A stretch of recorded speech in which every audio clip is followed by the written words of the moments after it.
Hello and welcome to another edition of Soulivity Live. My name is Brian Wesley Johnson and I want to thank you for joining us.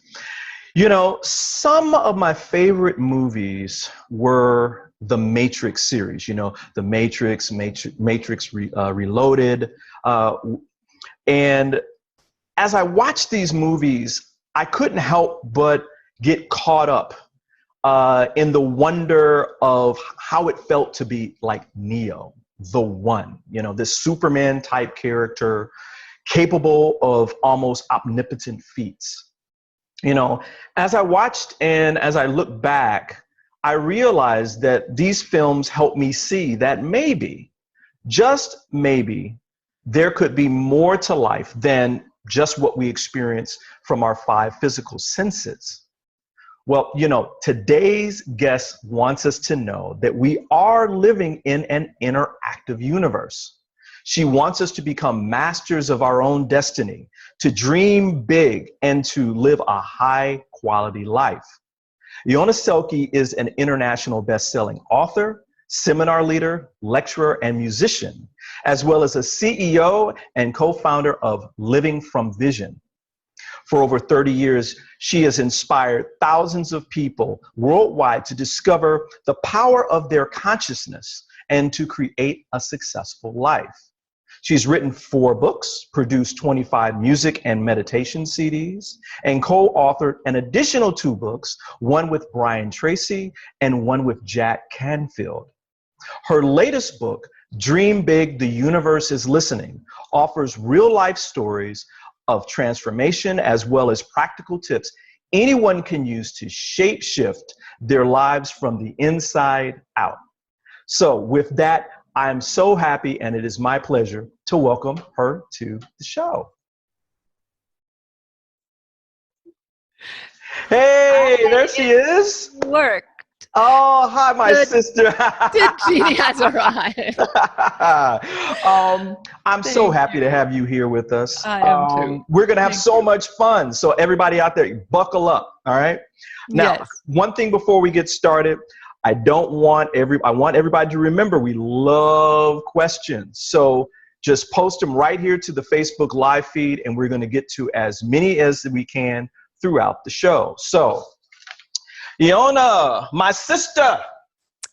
Hi, Brian. I loved your introduction. And the Matrix movie is so close to reality. Oh, I love it. It is. I don't like the ending. I think the ending is a lot Hollywood, rosier. right? There's got to be the Hollywood thing. The darkness. But when we do find the end of the tunnel and travel through it, there is so much beauty, love, and light. Right. And everything else are just stepping stones. So I'd love to share how it can be the genie, because that was my ideal when I was young. That's what I watched on TV, and that's who I wanted to become. Well, we're gonna get into some of that because I want people to kind of experience and learn about your journey. So let's get this party started. Okay. All right. It seems as though early on that your life began with purpose and direction. Where were you born? I was born in the Himalayas to German parents, and they wanted to just leave Germany, be on a walkabout. My father wanted to live in Australia. My mother didn't want to be that far away, so they settled into something in between. And when my mom was pregnant with me, they traveled through India for 3 months. They were not hippies, but it was the time when meditation was just starting its beginnings. And my mom learned meditation techniques and yoga. They traveled through India, and they learned alternate nostril breathing, the yogic breath. Naturally, those are the things she gifted me with. So even though I had German parents and the influence came from their environment, and my mom always said, I think I picked your soul up in India when she... And you see this, I have a little dot on. I wanted to have that since I was little. And when I was grown up, I said, I'm grown up enough, no matter what people say now, I'm going to do it, So wow. Yeah. So you literally I mean, you were born into this cradle of higher thinking, this spirituality, right? Well, yes, my father wanted to learn Esperanto, the one global language. So he saw ahead of time that we will become a one global unity. And he wanted to foster that. So he started learning. He died when I was 2 of appendicitis right there in the mountains where there weren't not the right doctors. Mm-hmm. But, and having a father who thought about aliens and ETs and was interested in the far-thinking thoughts, and my mom who studied meditation and yoga, but they were very grounded people. And so it wasn't like, I never felt like I had hippies. I didn't. I had really good, normal people as parents, but they had these open minds. Right. So naturally, and then my mother studied childhood psychology and became a pedagogue in religion later on in her life. Mm-hmm. But I benefited from that. So we'll fast forward the movie in a minute. I guess you're going to ask me another question about that, so I'll be quiet. Well, I mean, this is all related to like your vision for yourself early on that, wow, it's possible for me to have this like magical kind of life. You love the story of Aladdin, right? And Right. the genie. What made this story so special for you? Well, for one, we had lived in India, I mean, north of India and Afghanistan, actually, in the Himalayas. So a lot of the stories and things my mom had around us were from there. She brought them home when we moved after my father died. Mm-hmm. And she read me that story, and it came alive with the pillows and the accoutrements I had in our home. And, I believe that things like that must be possible, that when that there are other forces we can talk to. My mom taught me open prayer, right? She said, go ahead and pray for things you would like to see in your life. Right. Those things were like, I hope the birds sleep safely and that the beggar has enough food. And, I wanted to make sure people and birds and animals were safe. But, it allowed not just a rote following of this is how you talk to God, this is how you talk to the universe. You do an open prayer. And it introduced me without pressure. And I remember Aladdin and the Wonder Lamp and this open prayer being right by side in the same bed at night, Right. And it Right. merged in my mind to, we can talk to the universe. It's like, I didn't know if we could, I didn't know if it worked, but at least the possibility was like seeded into me. Right. Right. Now, earlier you were kind of doing the whole, genie thing. That's special. A lot of people don't know this. I mean, this is in the book, and you have to read the book, y'all. You didn't grow up with the television. No, but I did have grandparents. I You did had have grandparents who had a grandparents. TV. What was your favorite show? Well, there were 2. I Dream of Jeannie, which is the one where Barbara Eden is the one who is this blonde, beautiful genie, and she learns she has a bottle, and the genie comes out, and no, she becomes the bottle. She is the genie in the bottle, and she is rescued by this master who comes. But I never picked up on this master thing. I thought always she was. It evaded my awareness. I thought she was the emancipated female that made all the miracles happen, and she was just like side story, And I thought, I want to be like her. I want to do miracles. Wow. Now, this kind of led you into, I mean, this was all part of your childhood. And as you were saying before, and in the book as well, your mother was very influential in your life, especially like your spiritual development. And this was early on. This was before you got into adolescence. Tell me about how she helped guide you in your journey. Well, I don't know. I'm sure this will fit, and it's actually usable for all of us. It's a good technique we might want to remember, not only with our children, but with our spouses and friends.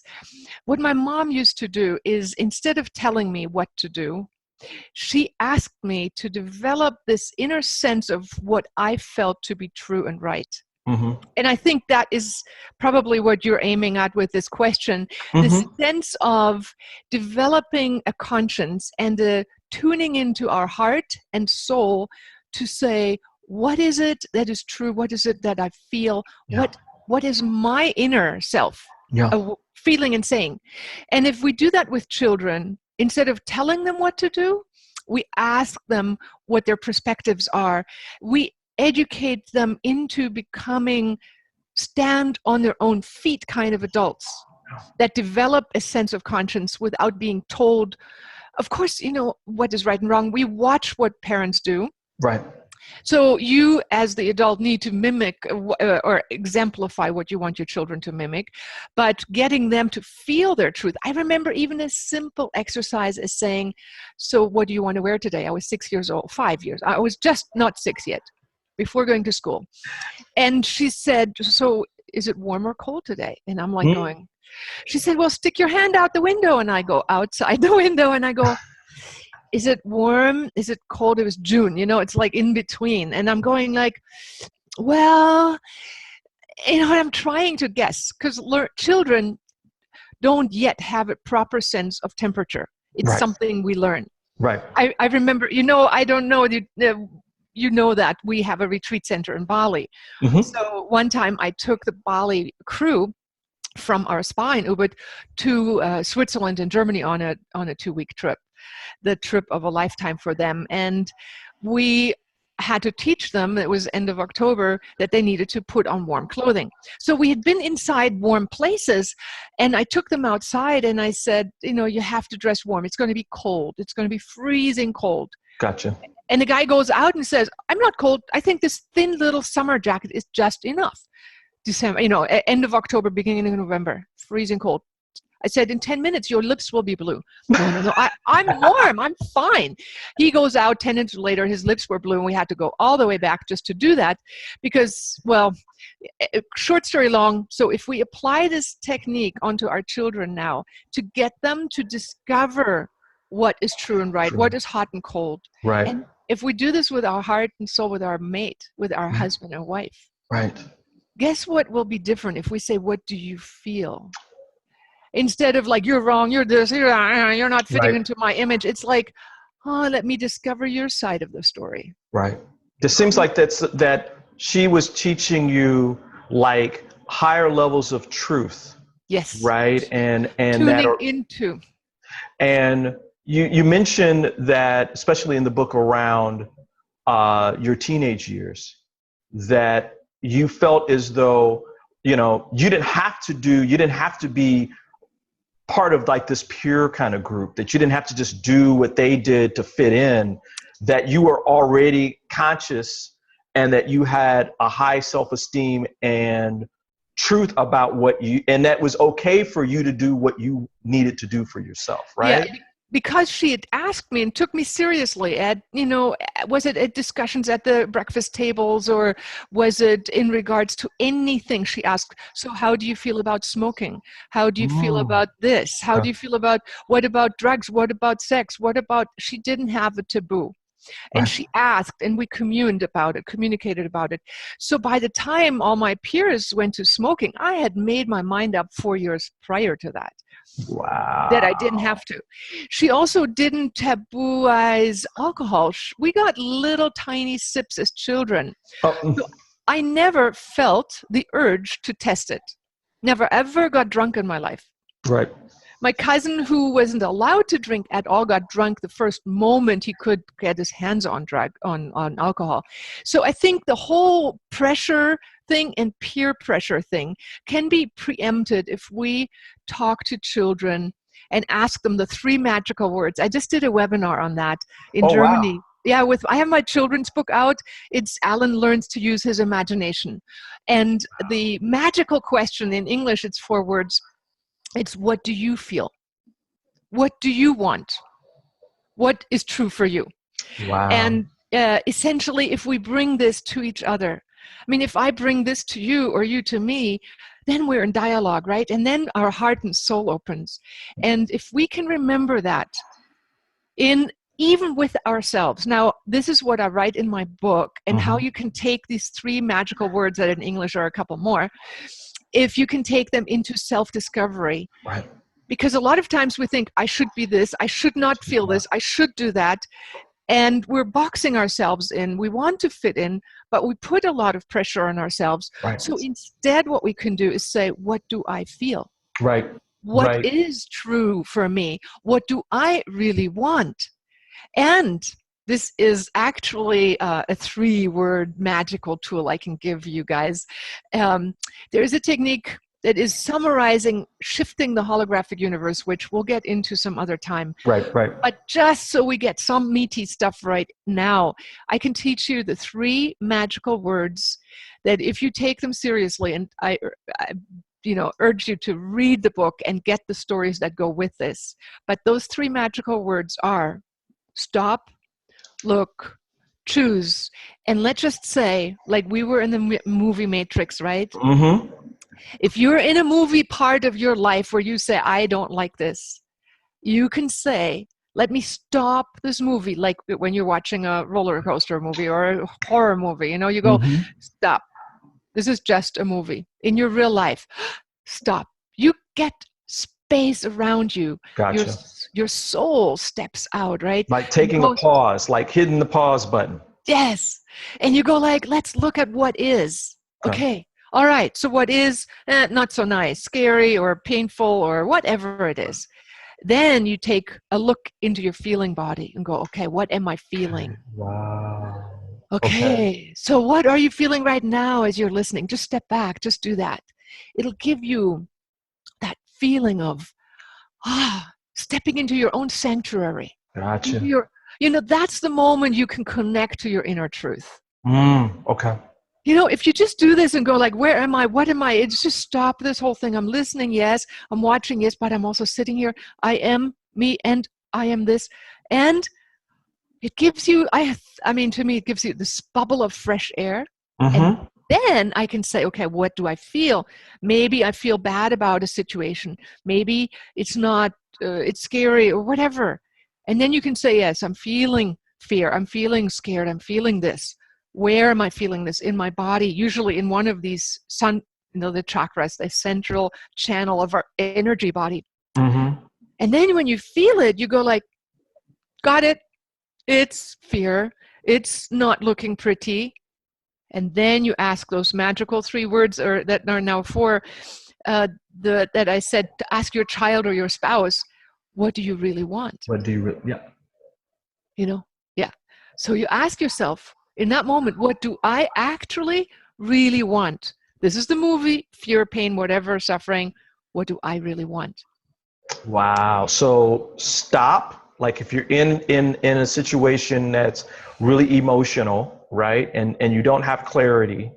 And you can even do this. You can even do this in retrospect. You can do it after the effect. Wow. Okay. So like in past experiences where you're still you're still living there, right? Still you hit thinking. The pause button.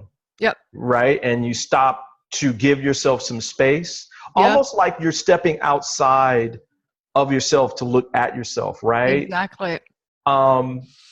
Look at it in terms of how you're feeling, what's going on, how you feel about that experience, like literally, but like you're stepping out to look at that experience. And you're feeling it you're using your body as a sensor, as a thermometer, because the body doesn't lie. And that's usually where we get stuck, So we take a look at our feelings, but you get the chance to be the observer, the mindful observer. This is what all that training is about, to give space for soul intuition to enter. Wow. Instead of being wrapped up in being the actor on stage, you go. Right. Okay. And just reacting, right? Reacting to things. Yes. Right.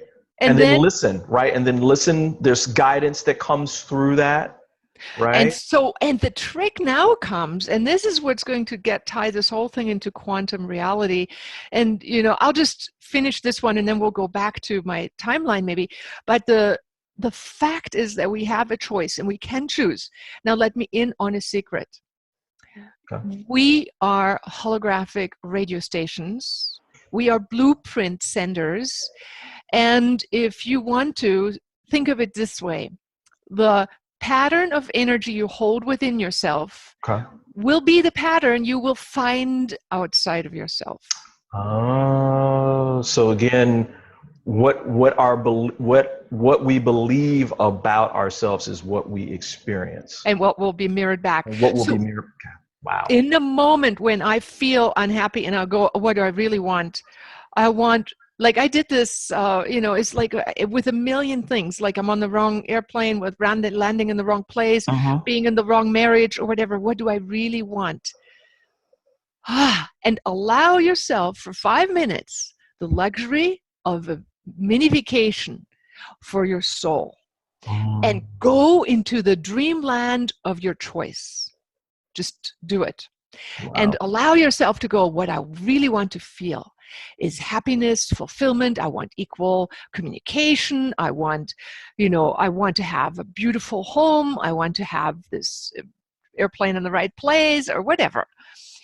And then you step into this feeling and take it on. Like, okay, let's pretend this is happening now. So my future vision becomes my now. Like I always, like the donkey that has the carrot in front of itself. And just like trying to... We make the donkey eat the carrot. Got it. We're in it. We're no longer chasing the carrot. We have it. Right. Okay, let's feel that future for a moment. Being in that amazing world where you just have exactly everything that you imagined in this particular area where you just looked at, right? Everything is going well, and you let yourself and allow yourself the luxury of feeling it flood your body, your cells, and go, that's what I like. Thank you, God. Thank you, universe. Thank you. Now, you grounded this whole process, I mean, you at its infancy, when you were a little girl. Remember, you tested this out? Yes. With the bike, right? Yes. Guys, get the book. Get the book. So yes. So let's tie together. Tell us about that story. Yeah. So, when we're now in this, let's finish up this last little bit. Okay. I'm in this feeling. I'm having the fulfillment.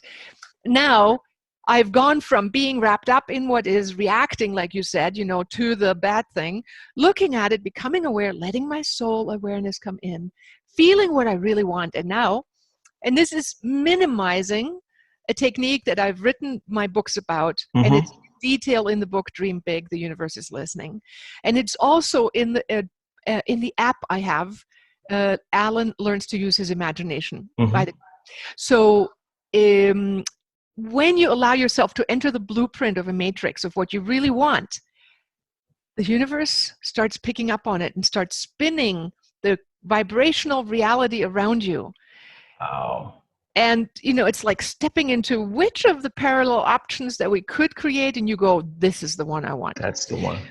So let's go take it back, because when I was 10 years old, like you said, I made the reverse discovery.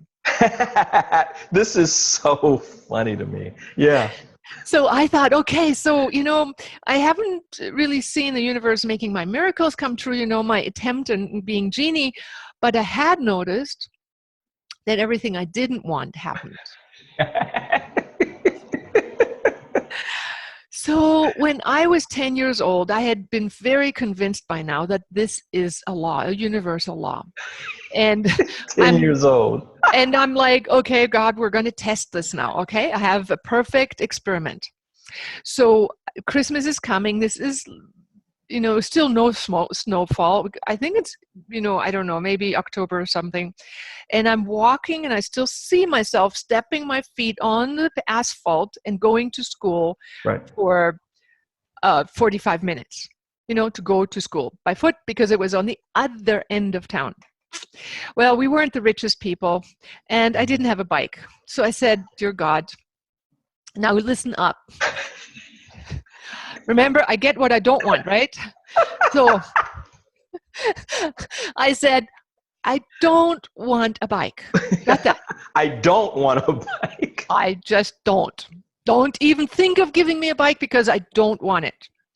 See, the universe gives me what I don't want, so I'm like going, no bike.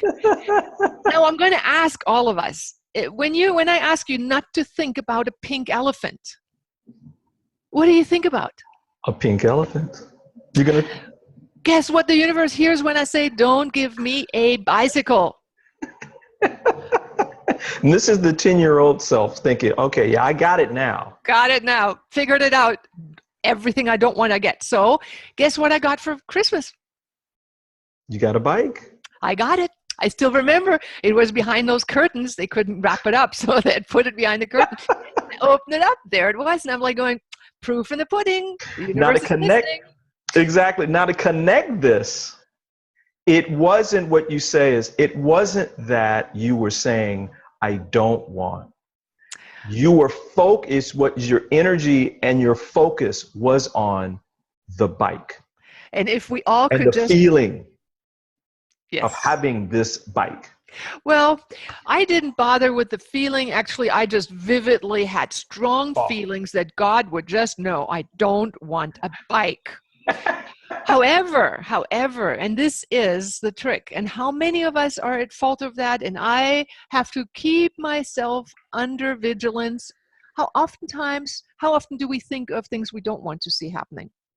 Running the soap opera in our mind, it's like this, it's not going to happen. That stop the film, look again, choose what you really want. Right.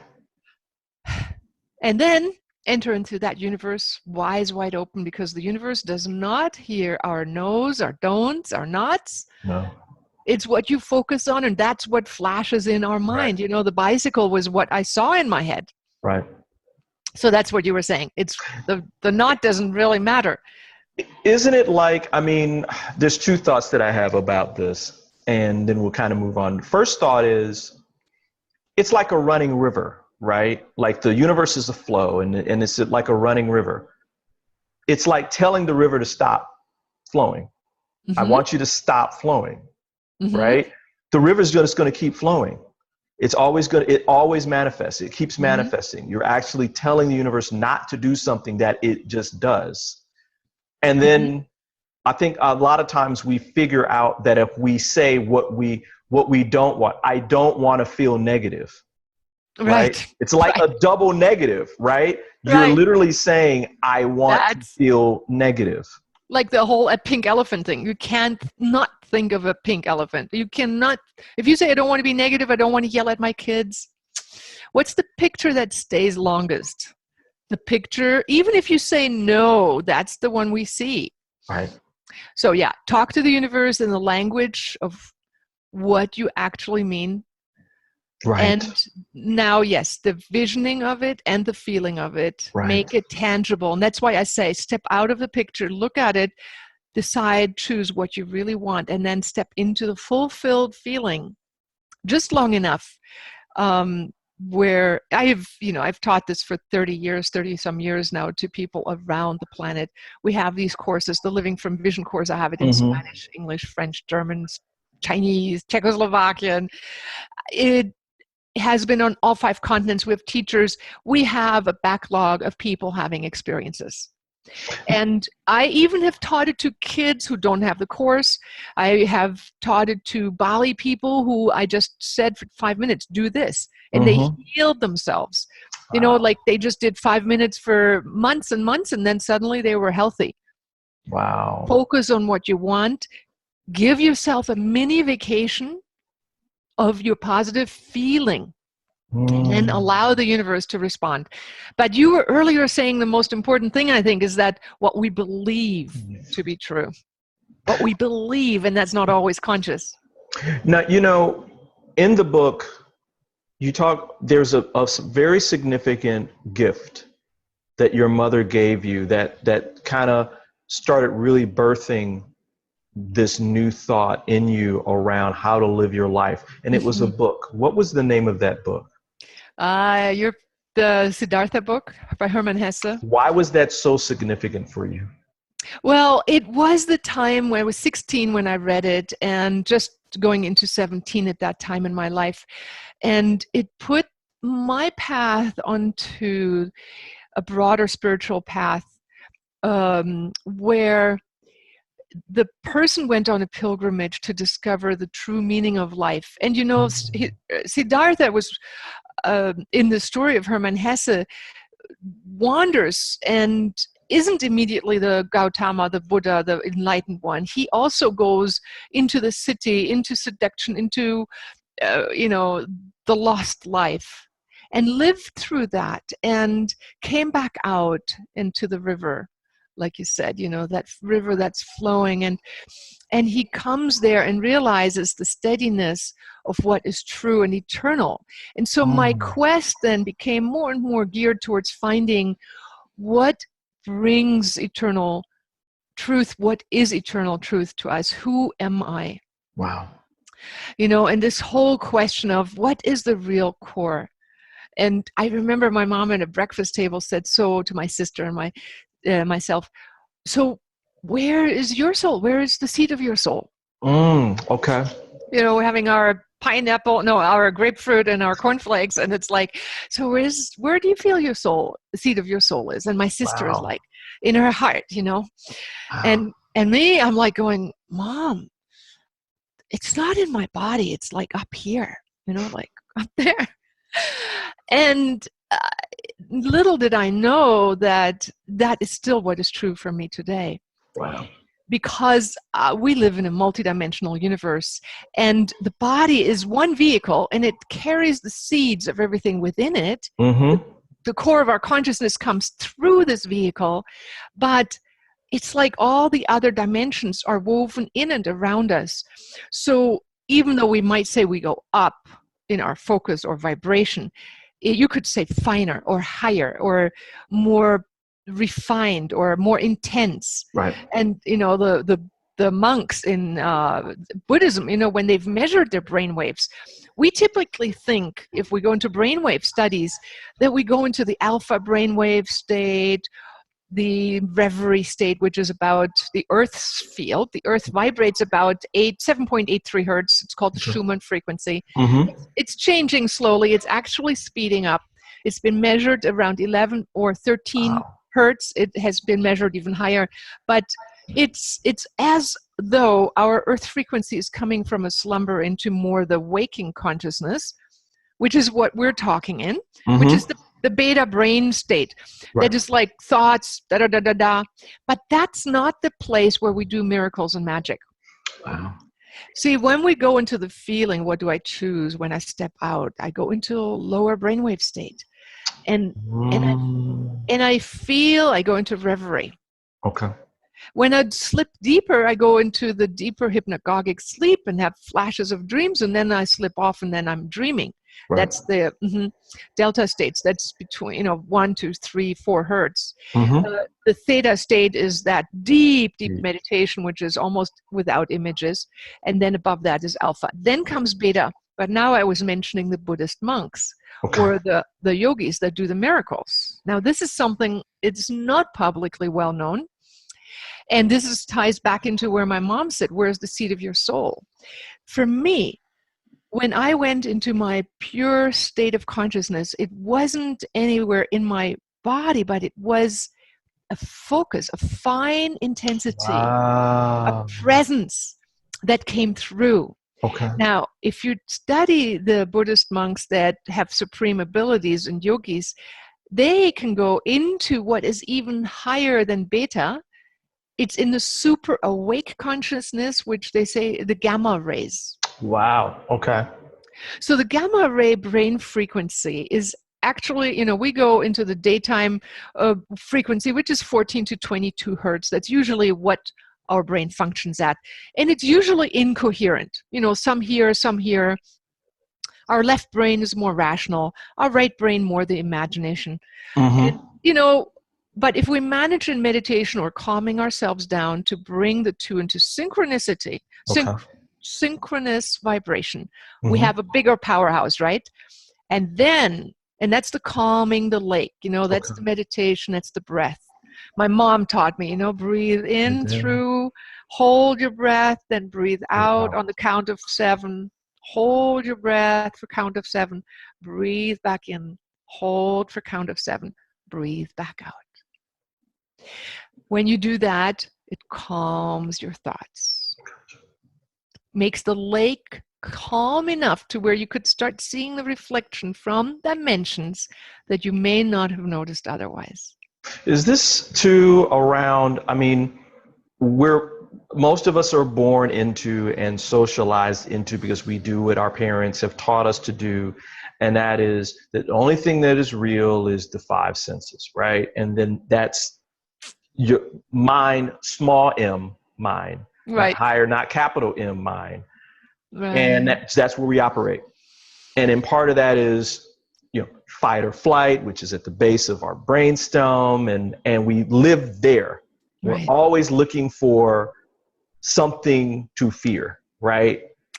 We're reacting. Okay. Right. You're talking about Choice. Okay. I'm not going to, I choose not to operate that way. I choose to operate at a higher level Of where brain capacity. a brain capacity that connects with spirit, where now I've opened myself up to not just 5 sense experiences, but multidimensional experiences. Right. And, this may be a question people might have is like, so what's the use? Opening myself up so that I see more, feel more. I already see enough and feel enough. It's more than I can handle. Right. Well, but it gives us the chance to calm down and tap into the essential. And this is now the clincher. When you manage to bring yourself into harmony in your brain and you expand your brain's wave capacity to a really high frequency, you start becoming so potent that the universe can actually really hear you. Wow. It's almost like you take the elevator closer to the source. Gotcha. Instead of sitting here at the bottom of the earth going with a little megaphone, please somebody hear me, you go. Which is what we do. Which is what and then even like, well, nobody's going to hear me anyways, whatever. We rise, we go into feeling states of purity, of clarity. And this we have to practice. Right. But just knowing, and my book is chock full of examples, but we'll get into that. We'll do more example stories later.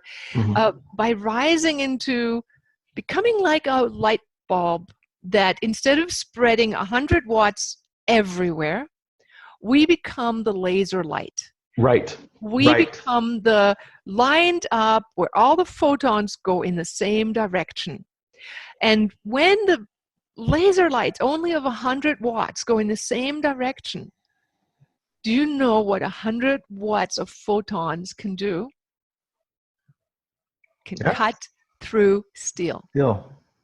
So I think that's what people don't understand. They don't understand that it's not this massive amount of energy that produces a laser.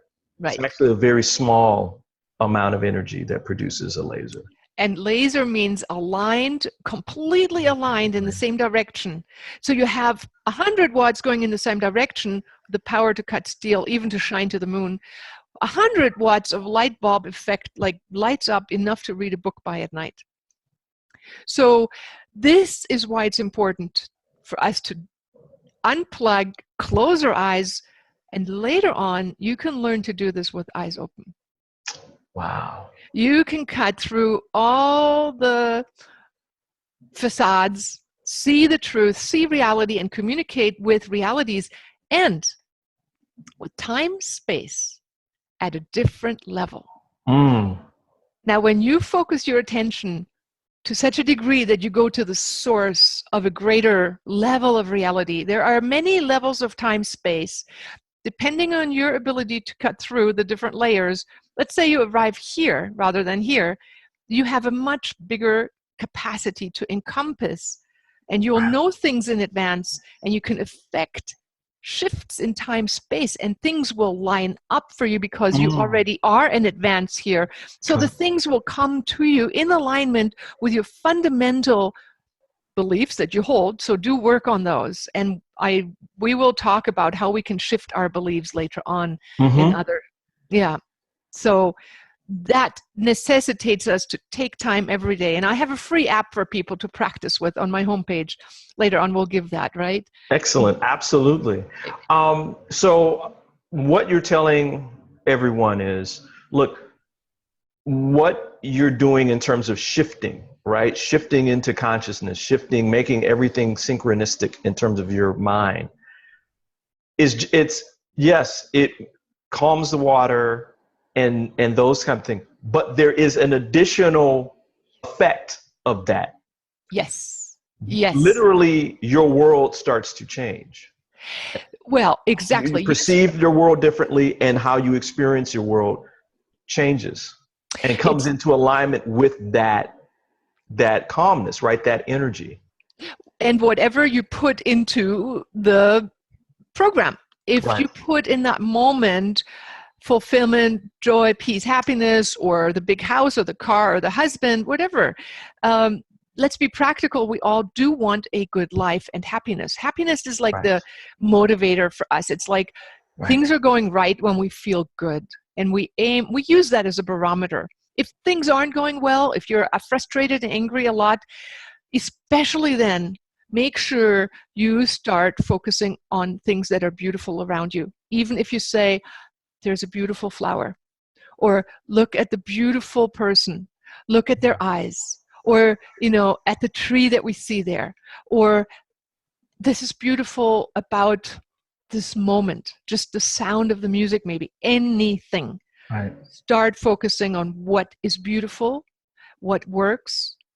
And you can also, in my app, I say, look at what works, look at what doesn't work, and then refocus on what you really want. Right. But you need to start learning to train your mind to pick out everything that works and is beautiful. Ilona, do you find that, I mean, I find even in my own journey, I mean, I'm now going through the mastery of manifestation now Yeah, in the last few years. awesome. Do you find that that's one piece people forget to do? I mean, I was in, sales and business development for many, many years. And what I'd always teach subordinates when they were out like selling or marketing is you have to ask for the business, right? You have to do the ask. And what I found in what you're saying in other teachings is, yes, people go into mindfulness and meditation and they get peaceful and all this, but they don't put the ask in there. They don't say, well, what do I want? How do I, Yep. what's the experience I want to have? So they get peaceful and they're connected, and the universe is like, I'm ready. Yes. And you don't You're so ask. on. Yes, you're so on. You're so on. I love it. This is very personal. At different stages in meditation, I see different things. But there is a point where I feel like I'm at meeting the eye of God. It's like the whatever Right. source, And you know what it doesn't speak in words, but it's like, what do you want? Right. I have to admit that many times I'm there so enraptured by the beauty and love of awe that Oh, yeah. I can't think of what I want. But sometimes in lower down, when I'm not quite that high, it's like, okay, we are asked what we want. And I believe that this organ, human, this eye, these eyes, these hands have been created or have evolved out of creation to be the eyes and hands of that source that then Wow. does create and sees and Right. is the co-creator. But there is other force that you work with. And these two forces, the inner and the outer, like me, I can give shape, but I give the force behind it. I need to tap from the inside. Okay. That is a co-creative process. And that's when it really works. Because, if that's when intuition comes in and I really ask myself, what do I really want? And if I want the castle because it feels in alignment with my soul, I'll even be happy when I live in the castle. Right. When Right. when it is just status quo and I just want to be better than my neighbor and that's why I want the castle or the big whatever, chances are I'm going to be unhappy even when I get it. So we need to connect with our heart and soul to say, what do I really want? What matters to me? What are my fundamental values? And that's what I've been teaching people and walk people through, because it's different when we co-create than when we ego create. Right. Right. Like if I have $1 million, I'll be happy. Once I do, right? Once I have $1 million, I'll be happy. And they have absolutely no idea what that really means. Or what I want to do with Or it, what I right? want to do with it. I just want $1 million. Right. Speaking of the mastery around the connectedness, one thing I love about the book is you actually give practical life experiences that reinforce what you're telling people around that the universe is interactive, that living from a higher consciousness creates you can manifest your higher life and higher self and affect the world around you by doing that. One of the first stories you tell is about a master's aura.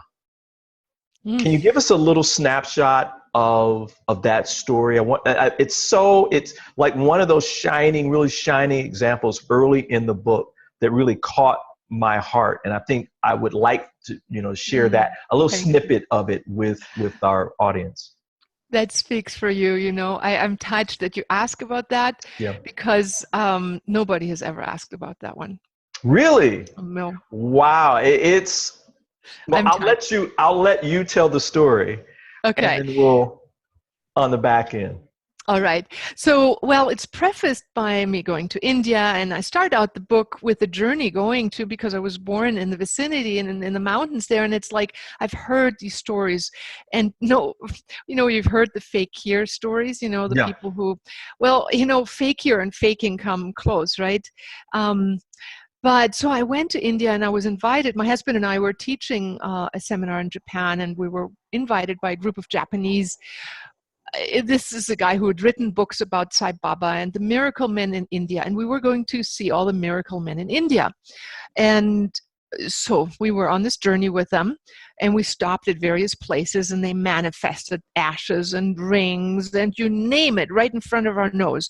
I had watched videos with close-up cameras. You can't see a sleight of hand. It's like, like happening. And I'm like going, okay, I still don't believe it, and I write about it, and how I'm like going, no, this can't be, I still don't feel it's right. And then one day we were told by another friend who had gone the year before, an amazing filmmaker in Japan, a friend of ours. He said, you have to go see this one guy. It's not that big of a guru, but, go see him. He has built this pyramid center, and you've got to sit in that pyramid and meditate. So we go there, and we're told, no, the guru isn't here. Just go in and meditate. So we meditate. There's a flute player, and it's pitch black, and we're meditating. Wow. Well, the meditation, the flute is a bansuri wooden bamboo flute, and he plays and plays, and we all go meditating with the flute. Well, lots of little in-between stories kind of have this communication, and it basically says, come, like pulling us out the top of the pyramid, and then he says, now teach others, But just as I do that, I get this jolt of energy, like wow. from the direction of the flute player. Wow. And I open my eyes, and I'm going, and no less as I open my eyes do I see this golden yellow big aura around that flute player that I couldn't see. And it's dark. It's dark. I couldn't see physically anything. It's like it glows in the dark. So I'm going, but I can know there's a sound. It pitch black. So I'm like going, this guy is enlightened. Wow. It's a flute player that's enlightened. Who heck with a guru, So wow. we go out and we find out the flute player was the guru. And I liked it because I didn't expect to see an enlightened person. I didn't expect to be wowed. It just happened. And then he sits with us, and we ask him about this manifestation stuff. And he's like, you know what? We don't manifest for show. We do it when we really need to. But more importantly, what we all need to understand is that your expectations determine your outcome. And you need to start thinking of yourself as, how are you as a master being? Wow. Be the master. So not lower expectations, what at the highest level, what are my expectations? And who am I as this great being, as this masterful being? How am I? Be the master in every moment. Put it on like a little suit, and you go, okay, let it permeate your souls. And this man went on to now be a guru of millions of people. He's touring the United States right now, and his name is Patraji, Brahmarshi Patraji, and he has now the largest pyramid in India, near Bangalore, near the Sri Ravi Shankar's Sri Ravi Shankar's pyramid. a couple miles down the road from there is the Pyramid Center, and they invite all these different people, quantum physicists and people from all over the world, and they unite the ancient spiritual and the modern mystical and the modern scientific and say it's all pointing to a new understanding of reality. Okay. And quantum physics is telling us, and there are 4 different interpretations of quantum physics. So I lean towards the one that interprets it in the direction that allows for miracles, which all of them say your thoughts or your observation power creates the end result. Right. Affects it. It was proven in the EPR experiment in Maryland in 1982. Einstein said it couldn't happen, but it was proven true. So is that's the one where I think physicists were studying particles. Yeah. And one person would look at it and it would, and they say, oh, well, this is what it is. And the next person would go, no, it's not that, it's this. And they found out that, wait a minute, if I think about this, it's changing. Yeah. What I anticipate to see is what I'll find. In the end, it's complicated. You can read it up. Just type into Wikipedia, EPR experiment, double split, a photon experiment, and all these. Water particles and feelings and emotions and well, it's coupled photons that they split and send in the super light speed to opposite directions, and there is a communication that's at least twice the speed of light happening. Wow. So there is communication at faster than the speed of light that we can prove on a subatomic level, which means you and I know that, but we exchange information and energy at long distance. When we have trained ourselves, we can feel it, we can know it. And that's the power that then goes and creates miracles. You know, it's sort of like sharpening your skills. You know, if you sit around and go like, yeah, drinking beer, watching TV, yeah, well, you know, that's okay. I always say I'd like to fly with the eagles and not scratch with the chickens.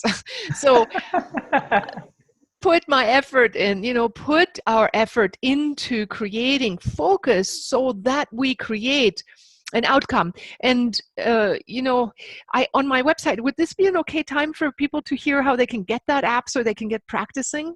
Yeah, we'll at the end, we'll wrap it and we'll make sure that it's on the website as well. Yes. I definitely want to make sure that people have access to all the information that you're sharing.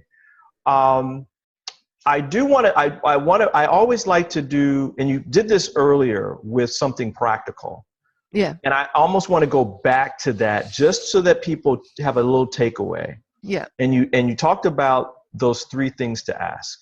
Because I think all this journey begins and this shift begins when you move out of small mind, ego mind, into higher mind, spiritual, universal intelligence, infinite intelligence, whatever you want to call it.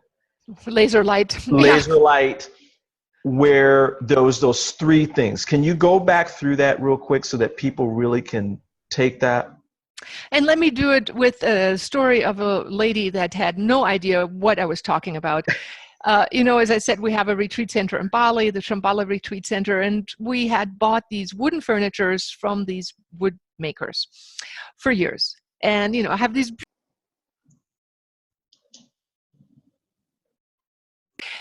and they make them by hand, and you know, it's so gorgeous over there. So the lady who was working there, I'm muted, it said. No, you're unmuted. Okay. So the lady the wife of the woodworker comes up one day and she's looking like skin and bones, and I'm like going, oh my God. Oh wow. What happened? So she's like, oh, look at these, and she dragged out these photographs that they'd given her from an endoscopy, you know, of her tummy, of her stomach inside. They said, oh, I'll see all these huge black spots. And I'm like going, I don't really want to see it. Anyway, she said, yeah, that's what I have, and they don't know what to do with me. And, you know, in Bali, they have those kinds of problems sometimes, you know. So anyway, she said, what, do you have any idea? Can I do something? She like thinks I'm a, you know, goddess. And I say to her, oh, yeah, I do. You do these magical things, stop, look, choose. And you just sit down every morning for 5 minutes, We can do 8 and stop. Go inside, look at what is. Okay, that's what is. Okay, and then you go, do I want that? And what do I feel about this? Not so good. I'm scared. Okay, what do I really want to feel? Right. Choose, I really want to feel. And then feel, see the movie, how it would be like. See that stomach lining being nice and pink. Feel your body fleshing in and wearing again the clothing like with, with your pride before all this happened, and with that sense of I'm back in the saddle of life and all is good and I'm healthy. And I left. 6 months later, I come again.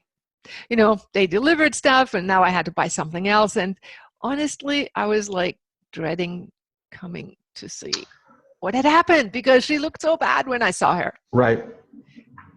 She comes bouncing up the stairs. I still see her coming up from her where they were working up to the shop. What? And I'm like going, what happened? And she's like, well, I did what you told me to do for the last 6 months. And that's a simple Bali woman who just had enough belief, because they do believe in magic. They believe they can talk with the divine, with gods and with healing. And she said, yeah, I just did that. And I just looked at it and then I stepped back and then I imagined what I really wanted and I really felt it. And then it was all beautiful. And every day I did that. And then now I can eat and now it's all healed. Wow. Yeah. Stop. Look. Listen. Choose. And choose. Yeah. Listen to your own feeling. Listen to what is, and then that'll give you, when you say what you really want, that'll take you into the level of your heart and soul and not into, some kind of, I want, the $1 million is fine. Tell me, really. Especially if that's in alignment, right? With where you are. Let's say you want to, travel the world and do good things or spread the word, just live a good life and be happy and help other people discover the truth of life. Hey, you may want to travel in style. It doesn't matter. The universe is abundant. The universe will give you what you think you deserve. Wow. What you feel you want to handle. Right, right.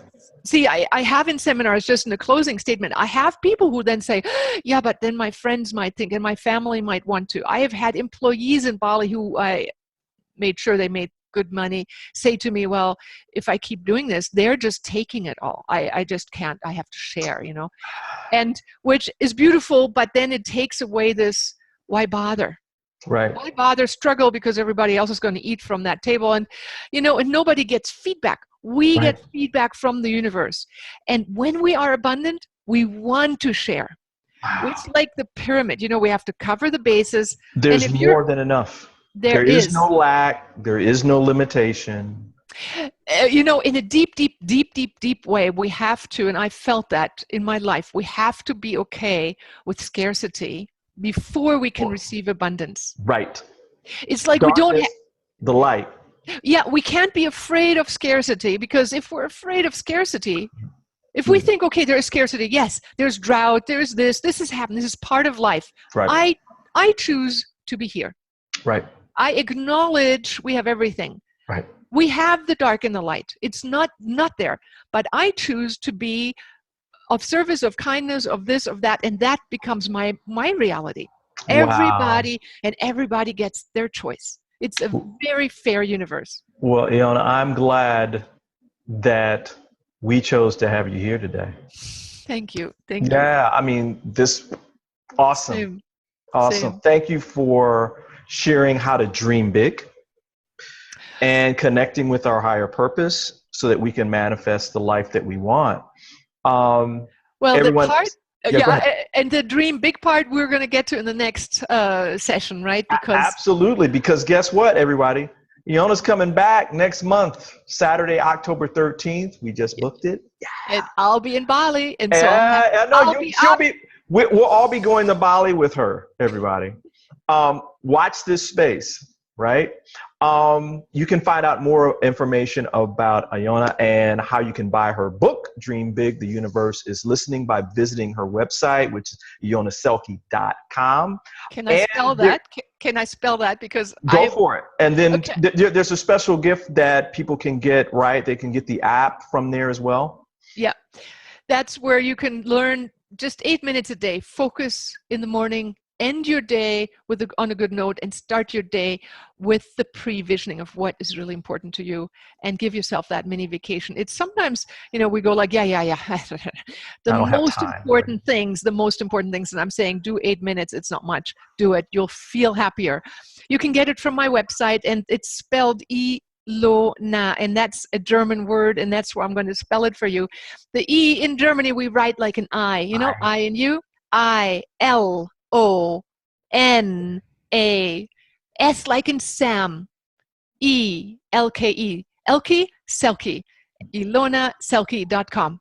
Excellent. Go get the book and do the app and do your visioning, everybody. It's very, very, very important. These are the most important things that I think you'll be doing in terms of changing your life. Highly recommend you go buy the book as well. It's a glorious read. Thank you. Thank you so much. Thank you, Brian. Thanks for having this show. It's amazing. I want to remind everybody as well that you can have access to this video and all our other videos by going to the website or by downloading the Soulivity app, which is absolutely free. It's available at Google and the App Store. And until next time, next week, actually, we have Reiki practitioner Julia Javone. We have our relationship experts, Jesse and Melva Johnson, or I call them Mom and Dad. They're going to be next weekend, so don't forget about that. On behalf of myself and Ilona, thank you for joining us. This was an awesome show. And until next time, I'm wishing all of you love, passion, and of course, happy living. Yes. Good night.